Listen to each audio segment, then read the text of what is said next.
So hello everyone, कशा आहात तुम्ही सर्व? मस्त ना, मजेत ना? मी पण खूप छान आहे, मस्त आहे, मजेत आहे. तर तुम्हा सर्वांचं स्वागत करते मी आपल्या यूट्यूब चॅनलमध्ये, ज्याचं नाव आहे प्राची मोहिते स्वाभिमानी समाधानी.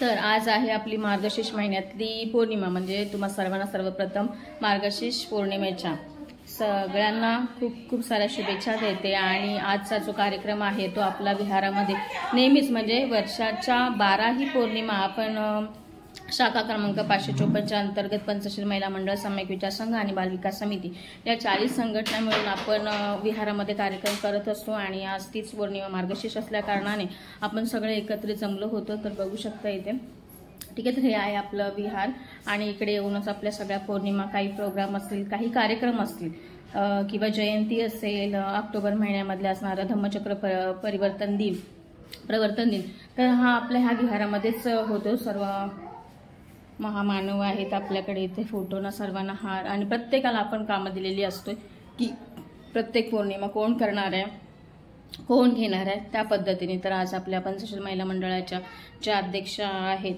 त्यांनी, आशा मोहिते ताई यांनी आजचा जो मान घेतला होता, तर त्यांनी हार वगैरे, अगरबत्ती, मेणबत्ती, त्याचप्रमाणे खाऊ म्हणजे स्वीटमध्ये मोतीचूरचे लाडू वगैरे दिले असतात. जे काय असेल आपलं ते आपण अवेलेबल असेल ते आपण करत असतो. तर बघूया आपण पुढे जाऊन पुढचा कार्यक्रम कशा पद्धतीने आजचा पौर्णिमेचा आपण करतो, ठीक आहे. तर भेटूया कार्यक्रममध्ये. विश्ववंदनीय तथागत महाकरुणी भगवान गौतम बुद्ध, भारतीय घटनेचे शिल्पकार भारतरत्न डॉ. आंबेडकर, संत कबीर, महात्मा ज्योतिबा फुले या महामानवाच्या विचारांना प्रथम तिवार अभिवादन. उपस्थित बौद्धधन पंचायत समिती, शाखा क्रमांक 554, पंचशील महिला मंडळ, सम्यक विचार संघ, बाल विकास समिती, 4ही संघटनेच्या माध्यमातून आपण आज ही पौर्णिमा साजरी करणार आहोत. आणि या निमित्ताने आपण या कार्यक्रमाला सुरुवात करण्यापूर्वी आपण तथागत भगवान बुद्ध आणि डॉ. बाबासाहेब आंबेडकर यांच्या प्रतिमेला हार आणि पुष्प अर्पण करून, अगरबत्ती, मेणबत्ती प्रज्वलित करून आजच्या या कार्यक्रमाची सुरुवात करत आहोत. तर मी आपल्या पंचशील महिला मंडळाच्या अध्यक्षा आशा मोहिते यांना विनंती करतो की त्यांनी तथागत भगवान बुद्धांच्या प्रतिमेला पुष्प व्हायचे.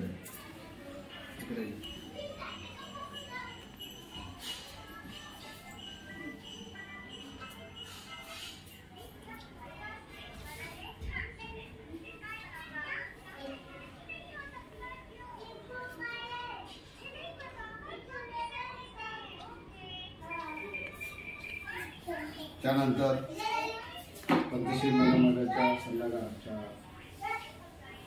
खंतताई जाधव यांना विनंती करतो की त्यांनी डॉ. बाबासाहेब आंबेडकर यांच्या प्रतिमेला पुष्पहार घालायचे.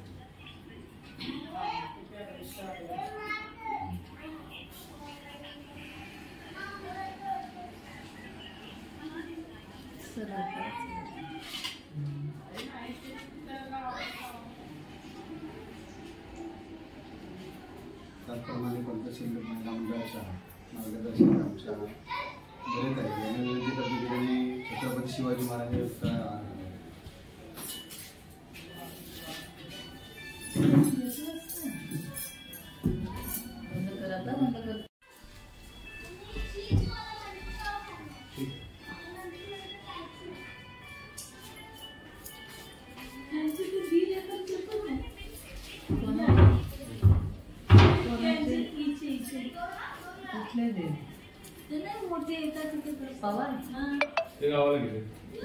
यानंतर आमच्या पंचशील महिला मंडळाच्या उपसचिव यांना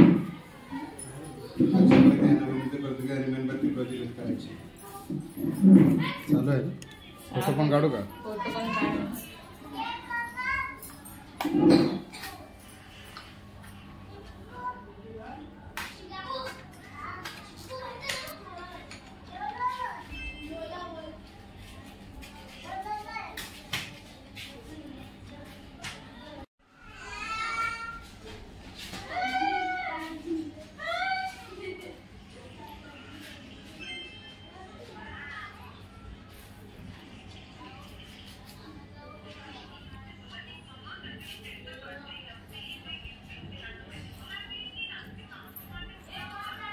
नंतर पंचशील आपल्या बौद्धधन पंचायत समितीचे उपसचिव विश्वजित जाधव यांना देखील मेणबत्ती प्रज्वलित करायची.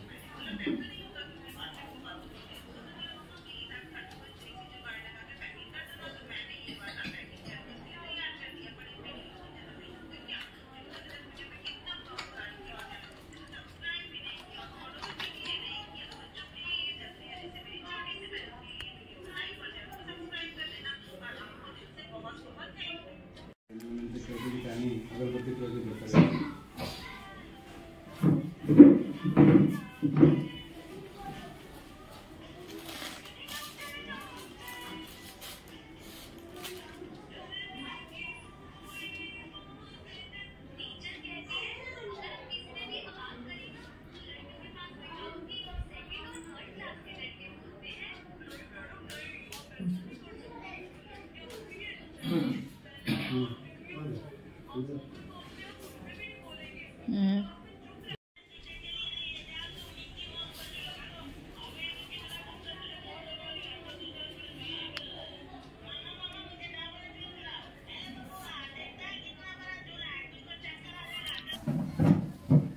बुद्धं नमामि धम्मं नमामि संघं नमामि. नमो तस्स भगवतो अरहतो सम्मा सम्बुद्धस्स. नमो तस्स भगवतो अरहतो सम्मा सम्बुद्धस्स. नमो तस्स भगवतो अरहतो सम्मा सम्बुद्धस्स. बुद्धं शरणं गच्छामि धम्मं शरणं गच्छामि संघं शरणं गच्छामि. द्वितीयं बुद्धं शरणं गच्छामि. द्वितीयं धम्मं शरणं गच्छामि. द्वितीयं संघं शरणं गच्छामि. तृतीयं बुद्धं शरणं गच्छामि. तृतीयं धम्मं शरणं गच्छामि. तृतीयं संघं शरणं गच्छामि. पाणातिपाता वेरमणि सिक्खापदं समादयामि. अदिन्नदाना वेरमणि सिक्खापदं समादयामि. कामेषु मिच्छाचारा वेरमणि सिक्खापदं समादयामि. मुसावादा वेरमणि सिक्खापदं समादयामि. सुरामेरयमज्जपमादठाना वेरमणि सिक्खापदं समादयामि. साधु साधु साधु. वर्णगन्धगुणोपेतं एतं कुसुमसन्तति पूजयामि मुनिन्दस्स सिरिपाद सरोरुहे. पूजयामि बुद्धं कुसुमेन नेन पुरेण मेतेन लभाविमोकम्. रूपं विलायति यथायदं मे कायो तथा याति विनाशभाव. गणसारपदीपेन दीपेन तमदंसिना त्रिलोकदीपं सम्बुद्धं पूजयामि तमोनुदं.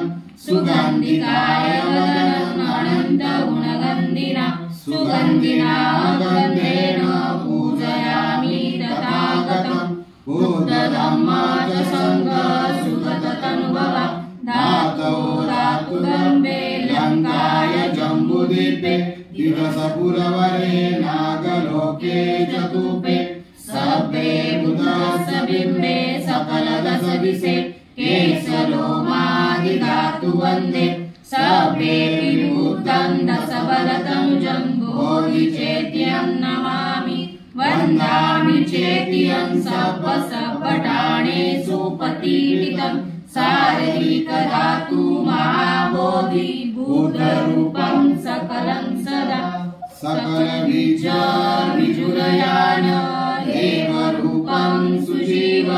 विमलचक्षु गभीरकोशं गौरवर्णं सुखाय. अभयचित्त निर्भयकाम सुरजधम्म सुप्रेम. विरतरज सुजननेत भीमराव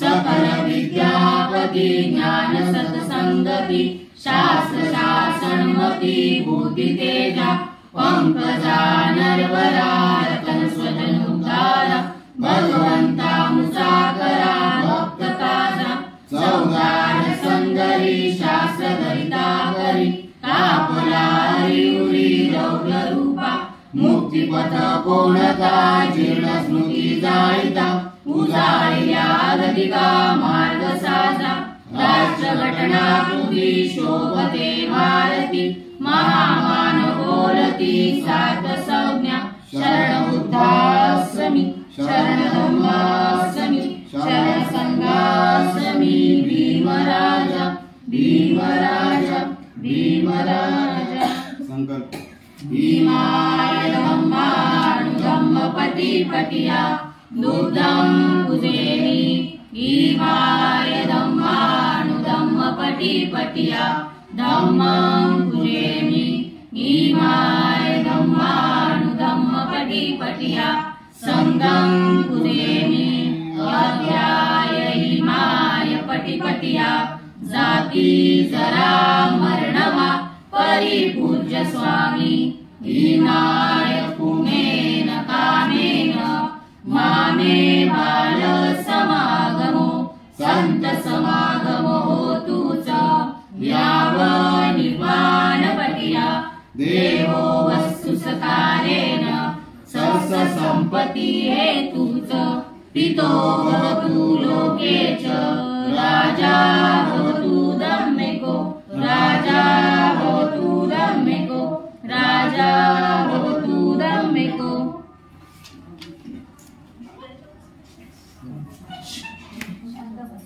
ही पौर्णिमा आपण साजरी केलेली आहे आणि त्या अनुषंगाने थोडीफार माहिती देण्यासाठी आपल्या पंचशील महिला मंडळाच्या सल्लागार अंतर्गत जाधव यांना विनंती करतो की त्यांनी थोडीफार माहिती आपल्याला आजच्या या पौर्णिमेबद्दल द्यावी अशी मी त्यांना विनंती करतो. त्याला शांतीचा संदेश देणारे महाकारुणिक कथाकार भगवान गौतम बुद्ध, भारताचे शिल्पकार घटनाकार भारतरत्न करून पूज्य नेते डॉक्टर बाबासाहेब आंबेडकर, महाराष्ट्राचे आराध्य दैवत छत्रपती शिवाजी महाराज, माता रमाई, माता भीमाई, माता यशोदा यांना माझा परिश्रम प्रणाम. आज मी तुम्हाला सांगणार आहे ते ह्याच्याबद्दल. अक्षरशः मी काय हेच वाचून आले, पण तुम्हाला मी भगवान बुद्धांच्या जीवनातली एक स्टोरी सांगते. ती म्हणजे आपले सखे आपल्याला त्रासदायक का असतात. माता पिता म्हणजे आई वडील भाऊ बहीण जोपर्यंत लग्न नाही झाल्यास तोपर्यंत ते त्रासदायक म्हणजे असं की काय ते आपल्याला त्रास देत नाही, पण त्यांचं काय बरं वाईट झालं तर ते आपल्याला बघवत नाही, आपल्याला त्रास होतो. ह्याला मनाची ही म्हणतात. तर मनाची मलिनता म्हणतात. असंच भगवान बुद्धांच्या काळात भगवान बुद्धानंतर मग दीक्षा हे सगळं घेतल्यानंतर ज्या वेळेला ते त्यांचं भांडण झालं रोहिणी नदीवर, नंतर ते हे घ्यायला आले, संन्यास घ्यायला आले. ते जेव्हा अबोधा नदीच्या इथे आले त्यावेळेला छन्न आणि कंठक हे दोघे त्यांच्या संगाती नव्हते नदीपर्यंत. तेव्हा त्यांना छन्न म्हणतो का गुरुबाई तुम्ही चला परत, आता म्हणजे काय ह्याच्यात अर्थ नाही आहे, चला. तर म्हणे नाही, मी भगवान बुद्धांनी सांगितलं मी माझ्या पूर्वजांना असं बघू शकत नाही, माझ्या आई वडिलांना, माझ्या बायका मुलांना, या माझ्या बहीण भावांना दुःखी बघू शकत नाही. मी जर परत गेलो तर ते शेवटी तेच परत होईल, मारामारी होतील आणि मारामारीमध्ये आपल्यामध्ये रक्तपातच होणार, ते मी बघू शकत नाही. तेव्हा मी येत नाही. तर मी अशा शोधात जातो आहे की त्या शोधाने सगळ्यांचं कल्याण होईल. तेव्हा तो छन्न मग शेवटी म्हणतो हे ठीक मार्ग आहे, हा मार्ग ठीक आहे, पण तुम्ही एवढं राज्य सोडून जाताय ते मला बघवत नाही, मला बरं नाही वाटत. तर नंतर मग तो घोड्याला बोलता येत नाही, काय करता येत नाही, पण नुसतं अश्रू ढाळत असतो आणि ते गरम गरम अश्रू त्यांच्या पायात पडतात. तेव्हा तेव्हा त्यांना तो म्हणतो, भगवान बुद्ध म्हणतात, तेव्हा बुद्ध नव्हतात, गौतम होते, तेव्हा ते म्हणतात का तू अश्रू ढालू नको, तुझंही काहीतरी होईल चांगलं. आणि नंतर मग ते त्यांच्या जीवनात येतात. ते कुठे जातात, घरी जाता जातानाच ते दोघेही होतात, पण नंतर ते पूर्वज होऊन त्यांच्या जीवनात येतात. तर नंतर असे जातात, त्या वेळेला ते जेव्हा नदी पार करून जातात तर तिकडे बिंबिसार राजाच्या राज्यात जातात. बिंबिसार राजाच्या राज्यात जातात, तिकडे जाऊन सगळी त्यांच्याकडे बघत असतात एकदम ह्याने, कारण ते ज्या वेळेला नदी ओलांडतात ना तेव्हाच त्यांच्यात अकस्मात म्हणजे तेज उत्पन्न होतं. ते असे पुढे जातात तर पाठीकडून प्रकाश आणि एकदम तेजस्वी मनुष्य असा म्हणजे कोणच नाही, कधी बघितलाच नाही असं त्यांचं व्यक्तिमत्व दिसतं. तेव्हा लोक आहे ना गर्दी करायला लागतात. मला तो बिंबिसार राजा बघतो आणि म्हणतो मी ना राजा आहे, पण मी कधी चालत एवढी गर्दी नाही, हे काय आहे, गर्दी का करू नये, आता मी कोणाचं चौकशी करू. शेवटी राजा त्याच्या महालातून बाहेर येतो आणि त्याच्या नोकराला म्हणतो, रे जा काय आहे तिकडे. तर म्हणे साहेब एक महापुरुष आलाय, महापुरुषच बोलू शकतो आपण त्याला, कारण त्याचं तेज एवढं आहे की काय बघाल, पावलं चालताना एकदम बघावतच राहावंसं वाटतंय, असं तेज आहे त्यांचं. आणि ह्यांचं म्हणजे हे चिवर धारण केलंय, त्या चिवरला भगव वस्त्र धारण केलं असं म्हणाले ते आहेत. तर ते असे चालले आहेत, त्यांच्यामुळे ही गर्दी आहे. तर म्हणे ते चालले आहेत पण ते भिक्षा मागतायत. तर ते म्हणाले का तो कुठे जातोय ते पण आणि मला सांग, म्हणजे मी जातो तिथे. तेव्हा तो राजा त्यांच्या पाठीवर जातो, ते सांगतो का ह्या टेकडीवर ते गेले. तेव्हा मग त्या टेकडीवर त्यांच्या ते राजा तिथून चालत जातो आणि टेकडीवर चढतो आणि म्हणतो का हे तुझं जे रूप आहे, हे तुझं जे म्हणजे वर्तणूक आहे ना एका राजा म्हणजे राजपुरुषाला शोभेल असं आहे, आणि तू का हे धारण केलंस, काय त्याला कारण आहे. तर तो म्हणतो मी एक महापुरुष नाहीये, मी माझ्या आई बापांचा पुत्र आहे. त्याने नाव सांगितलं आपल्या आईचं, महामाये, माझ्या मातेचं नाव महामाया, माझ्या पालनकर्तीचं नाव गौतमी आणि प्रजापती गौतमी, आणि माझ्या वडिलांचं नाव शुद्धोधन. तर राजा एकदम चकित झाला आणि म्हणाला तू तर माझा मित्र आहे, मग तो राजा आहे, मग तू का असं झालं. बरं ठीक आहे मला समजते, असं म्हणाला, मला समजते तुझ्या जर बापाचं आणि तुझं काय असं वाकडं झालं असेल तर ते मला सांग, माझा अर्ध राज्य तुला देतो. तेव्हा भगवान बुद्ध म्हणाले मी ते ह्याच्यासाठी सोडून आलोय, मला अर्ध राज्य नको आहे. मी माझ्या आई वडिलांच्या, माझ्या बायका मुलांच्या सुखासाठी दुःख कुठेही शोधण्यासाठी मी आलो आहे. मला हे दुःख नको आहे म्हणून मी शोधण्यासाठी बाहेर पडलोय.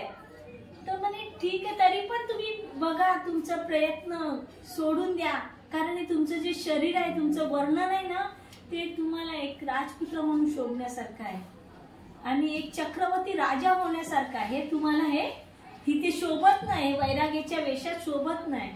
तरी पण भगवान बुद्ध पाठी फिरले नाही. ते म्हणाले नाही, मला सत्याचा शोध घ्यायचा आहे आणि तो शोध घेईन तेव्हाच मग मी ही करेन. ठीक आहे, ते पण हारले. ते म्हणाले मी जातो आणि ते निघून गेले. ते निघून गेले. नंतर असेच भिक्षाटन करताना त्यांना पाच पांडव ते कोण आहेत माहितीये काय, ते 5 जण ज्या वेळेला महामायेच्या पोटात गर्भधारण होतो त्या वेळेला 5 पांडवात जो लहान असतो कोंडियन, छोटा सगळ्यात त्यावेळेला ब्राह्मण असतो, तो कोंडियन आता मोठा झालाय, म्हणजे भगवान बुद्धांपेक्षा मोठा झालाय तो. आणि ते 4 जण होते ना, ते कोंडियनला ज्या वेळेला ते जातात ना तिकडे 5 पांडवांच्या तिकडे, तेव्हा ते 5 पांडव भेटतात ना, तेव्हा कोंडियन त्यांना म्हणतो का त्या 7 जणांना म्हणतो की आपण ज्याला आकाशवाणी केली होती ना, आपण तिकडे गेलो होतो, त्यावेळेला ज्या वेळेला राजाने आपल्याला प्रश्न विचारला होता ना, त्या प्रश्नाचं उत्तर देणारा आलाय म्हणून. तर ते म्हणतात नाही ना आम्ही नाही जात. काही जण मरून गेली होती त्याच्यातली, काही 4-5 जण होती, त्यांची मुलं त्याच्या बरोबर आली होती. ते 5 पांडव आहेत. कोंडियन हा सगळ्यात लहान होता त्यावेळेला. तर ते मी जरा सांगताना ना थोडी चुकते, कारण मला पूर्ण स्टोरी पण तुम्ही ही समजून घ्या. तेव्हा कोंडियन त्यांच्यामध्ये त्यावेळेला वरिष्ठ असतो आणि त्यांची मुलं म्हणजे लहान असतात. ती लहान म्हणजे असे चांगले वयस्कर, एक लहान मोठा असं असतात. तर ते त्यावेळेला त्याची सेवा करतात. पण भगवान बुद्ध काय करतात, त्यावेळेला त्याची सेवा करतात ना ते लोक, तर भगवान बुद्ध पण त्यांची सेवा करतात. म्हणजे असं नाही की मी आता एक झालोय तर मी तुमची सेवा नाही करणार, असं नाही. ते सेवा करत असतात. म्हणजे सेवा म्हणजे असं की मी आता गेलो भिक्षाटनाला, की मी आल्याच्या नंतर तुम्हाला पाणी देणार, मला पाय धुवायला देणार, माझी आसन बिसन नीट करून ठेवणार, अशी ही सेवा. अशी सेवा भगवान बुद्ध पण त्यांची करायची, ते भगवान बुद्धांचे करायचे असतात. असे मग करत करत त्यांचे मग आता थोडे दिवस तिथे राहतात आणि नंतर मग ते भगवान बुद्ध, कारण ते जातात मग त्यांच्याकडून मग एकमेकांची त्यांची तुटातूट होते. त्याला तुटातूट होते. मग नंतर मग ते भगवान बुद्ध म्हणतात का इथे असं राहून हे वैराग्याचं जीवन जिण्यात काय अर्थ नाही. त्यांनी मग प्रश्न केला की मला कोण भेटेल आणि मला ही गोष्ट सांगेल, सत्याचा शोध दाखवेल की दुःख कशामध्ये आहे. मग ह्या शोधासाठी ते बाहेर पडतात. तर त्यावेळेला त्यांना अलार कालामाची माहिती मिळते. ते अलार कालामाकडे जातात आणि अलार कालामाकडे जातात. तर अलार कालाम पण त्यांना बघून जरा एकदम हे होतं का, एवढं फर्स्ट क्लास माणूस, आपल्या इकडे कोण हिरो आला तर कसे धावत जातात त्या पद्धतीने त्यांना पण शॉक बसतो. ठीक आहे, तुम्ही आलात आणि मला या गोष्टीची विचारताय तर मी तुम्हाला ते शिकवेन, काय हरकत नाही. तर ते सगळ्या मुलांवरून त्यांना शिकवतात ध्यान साधनेचं. पण त्या वेळेला भगवान बुद्धांनी 15 दिवसात त्यांच्याकडून ध्यान साधना पूर्ण 7 वैपूर, त्याला काय म्हणतात ते माझ्या लक्षात येत नाही पटकन, तेव्हा तयारी करून आले असते तर बरं झालं. ते 7 हे पायऱ्या चढतात म्हणजे शिकतात. तेव्हा एक दिवस अलार कालाम काय म्हणतात, सगळ्या म्हणजे आता मी सगळ्यांना तुम्हाला म्हणाल का आता माझी यांच्या बरोबरी झाली आहे, आता 1 नाही 2 आसन ठेवायचे आणि तुमचे 2 गुरु. तेव्हा भगवान बुद्ध काय म्हणतात, अरे मला असे बोलले, ठीक आहे. पण 7वी पायरी जेव्हा चढतात ना भगवान बुद्ध, तेव्हा त्यांना सगळं समजतं. म्हणजे तुम्ही आता माझ्याबद्दल काय मनात बोलताय हे मला इकडे जाणलंय, मी समजलं ना, असं त्यांना सगळं समजतं. सगळ्या गोष्टीचं, सगळ्या वस्तूचं, पक्ष प्राण्यांचं असं समजतं. पण ठीक आहे म्हणाले, हा बोलले त्यांना बोलू दे. शांत राहणं हेच खरं आहे ना. ते शांत राहतात. सगळे गुरुबाई निघून जातात. हे उठतात आणि चुपचाप त्यांच्या रूमात जातात आणि म्हणतात, गुरुबाई तुम्ही बोललात ते खरी आहे, मी आता 7 पायरी चढलोय. त्याला काय म्हणतात येत नाही, तुम्हाला जर येत असेल तर बोला ना पटकन. 7 विद्या तुमच्याकडून मी शिकलोय, ठीक आहे, काय हरकत नाही. पण जे मला समजलंय ते तुम्हाला पण येतंय ना. पण माझ्या आतमध्ये ना कुठेतरी तृण आहे, म्हणजे आसक्ती, म्हणजे बाईविषयी. आता समोर माझ्या एखादी सुंदर बाई आली, पुरुषाच्या समोर एखादी सुंदर बाई आली का तो आकर्षित होतो ना, तसं माझ्यात आस आहे. तुमच्यात आहे का? गुरु म्हणतो हा माझ्यात पण आहे. अलार कालाम म्हणतात हा माझ्यात पण आहे, कारण ह्यांनी सत्य शोधलंय ना, सत्याचा अर्धा 7वी पायरी चढली आहे. हा माझ्यात पण आहे. मग ठीक आहे, तुमच्यात पण आहे, माझ्यात पण आहे. मग मी भिक्षाटनाला गावात जाऊ शकत नाही, कारण एखाद्या सुंदर बाईने, एका सुंदर मुलीने मला जर भिक्षा देताना माझं मन पण विचलित नाही. 3 अंगाने त्यांना ही करायचं आहे ना, काया वाचा आणि मनसा. मग आता काय करायचं? तर ते अलार कालाम काय म्हणतात, ठीक आहे, काय घाबरू नको, आपण गावात जायचंच नाही भिक्षाटनाला. कोण काय आणून देईल ते खायचं.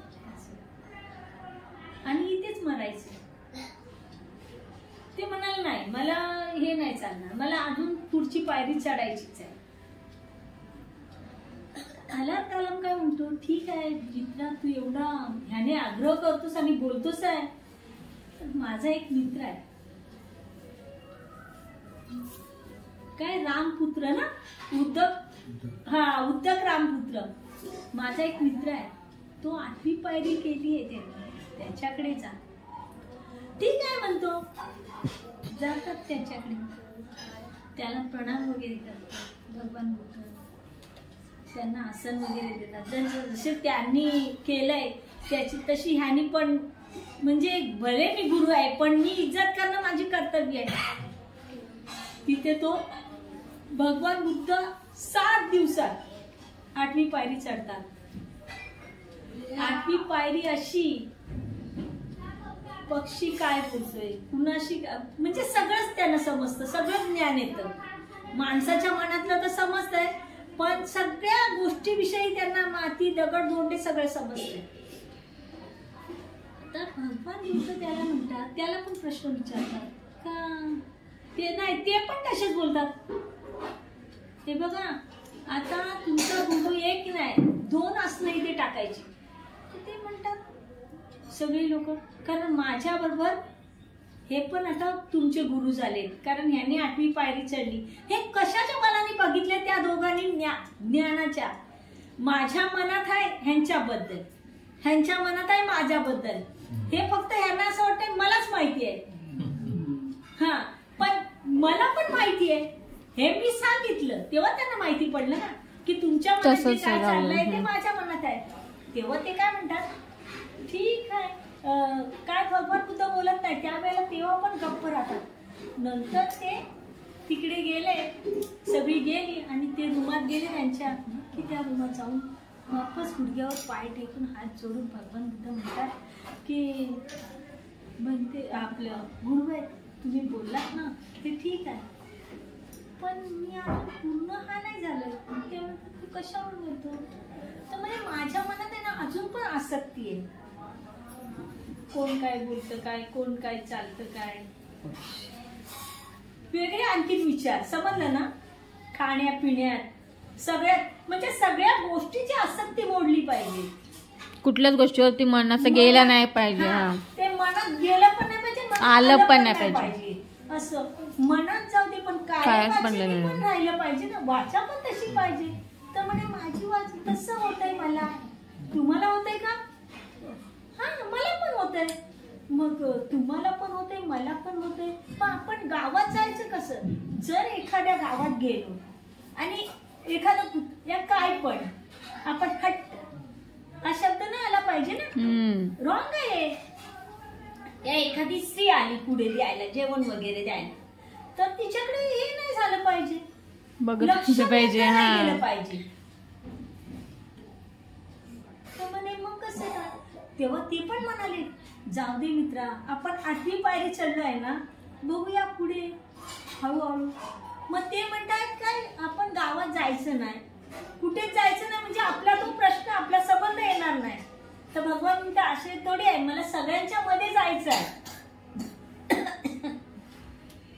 मला सगळ्यात बसायचं आहे, सगळ्यांचा वाटा मला घ्यायचा आहे. मग ते कसं घेणार मी, ठीक आहे याच्या पुढचं मला काय माहिती नाही, तुम्हाला जसं करायचं आहे तसं करा, तुम्ही जाऊ शकता, पण तुम्ही ह्या माझ्या स्टेपला आला काय नक्की. हा, मग तिकडून जातो. तेव्हा जसे आलात त्याला गेट पर्यंत सोडायला आले, तसे हे पण सोडायला जातात. आता म्हणे कुठे जायचं, वापस ते 5 जण भेटले, ते कोंडियन, अश्वजीत, हे सगळे 5 भिक्खू जे होते ना ते भेटले. त्यावेळेला कोण एक पायावर उभं राहून, म्हणजे दिवसभर असं क्लेश त्याला म्हणतात, तप करायचं, एक पायावरच उभं राहायचं, कोण म्हणजे पाण्यातच, कोण लांब केस वाढवून त्या केस लांब सोडायची, तसेच पुढे चालत तशीच चालत जायचं, आणि मग ती धुवायची, म्हणजे सकाळी धुवायची आणि रात्री सुकवायची, तशी असं हे काम चालू होतं. असे करत हे लोक, ह्यांनी पण खूप क्लेश केला नाही का भगवान बुद्धांनी सगळं शरीर झिजवलं, कोण माती अशी अंगावर चिखल पडलेले असताय ते सगळे आपले आप पडत होते, सुकल्यानंतर ते निघत आपले आप पडत होते. असं भगवान बुद्धांनी पण केलं, पण शेवटी त्यांना फायदा झाला काय? नाही. मग त्या सुजाताच्या खिरीने त्यांना फायदा झाला. ते पण तिथे वडाच्या झाडाखाली बसले होते आणि ती पूजेला गेली, त्यामुळे तो फायदा झाला आणि त्या फायद्याने त्यांचं सत्य उघडलं. वापस ते ध्यानाला बसले आणि मग ते हे झाले. शेवटी ते 5 भिक्खू भेटले आणि तेव्हा कोंडियन बोलला की हे जे बुद्ध झाले आहेत ना, हे दुसरे तिसरे कोण नव्हते, यांच्या आई गरोदर असताना जी आकाशवाणी झाली होती, असित मुनीने केली होती, आणि तेव्हा त्यांच्या वडिलांनी आम्हाला 8 जणांना बोलवले त्यातले. तर त्यांना मग म्हणाले ते तिकडे का जा, तुम्हाला जायचं असेल तर तुम्ही आता जाऊ शकता, तिकडे एकी झाली आहे. तर म्हणे ती एकी काय थोड्या दिवसासाठी आहे, पण भावाभावात कुठे एकी झाली आहे? आणि खरंच नाही, अजूनही नाहीये. जर हा भाव श्रीमंत झाला आणि हा भाव गरीब झाला तर हा भाव काय मनात एक वेळा चांगला पण बोलतो, पण हा गर्विष्ठ किती असतो, माझ्याकडे आहे ते कुणाकडे नाही. बरोबर. आणि ज्याच्याकडे नाही तो जरा नमून राहतो, पण नमून राहणारा राहतो. एखादा काय होतो, अरे चल याला कोण भाव देत आहे, असं भावाभावात नाहीच आहे. आणि बहिणीत पण आई कोणाच्या देखील नाही आहे, तरी पण शोधाचा काय फायदा नाही. ह्याच्यासाठी ध्यान तुम्ही करा, खूप महत्वाचं आहे. भले 1 तास का होईना, खूप आराम भेटतो. जसा मला भेटलाय तसा तुम्हाला भेटू ही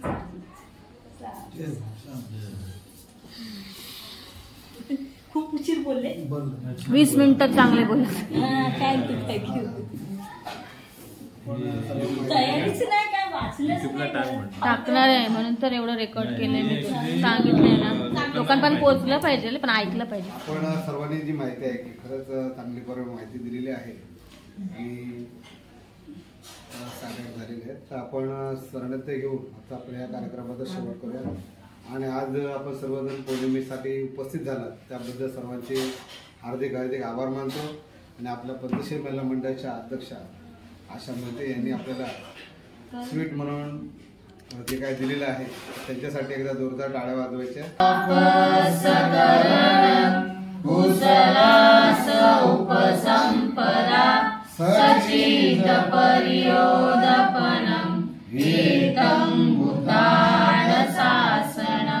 ब्रह्मचर्ये सुचरितं नतं दुचरितं चरे ब्रह्मचारी सुखं सेति अस्मि लोके परमे च न तावता धम्मदरो यावता बहुवासति योजम्पि सुखवाणं धम्मकारेण पश्यति सवे धम्मदरो होदियो धम्मनपमज्जति नति मे शरणं अयं बुद्धो मे शरणं वरं एतेन सज्जवशेन होतु मे जयमङ्गलं नति मे शरणं अयं धम्मो मे शरणं वरं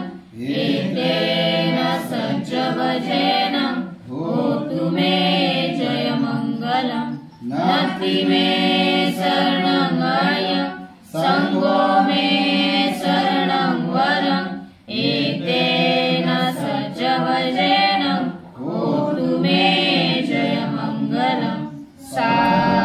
पौर्णिमेचा कार्यक्रम त्याचप्रमाणे गोड लाडू म्हणून पौर्णिमेचे दिले.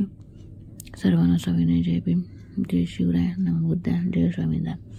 व्हिडिओ तुम्हाला कसा वाटला नक्की सांगा, कमेंट करा, शेअर करा आणि चॅनलला सबस्क्राईब करायला अजिबात विसरू नका. तर भेटूया अशाच नवीन एका व्हिडिओमध्ये. तो बाय, थँक्यू, जय भीम.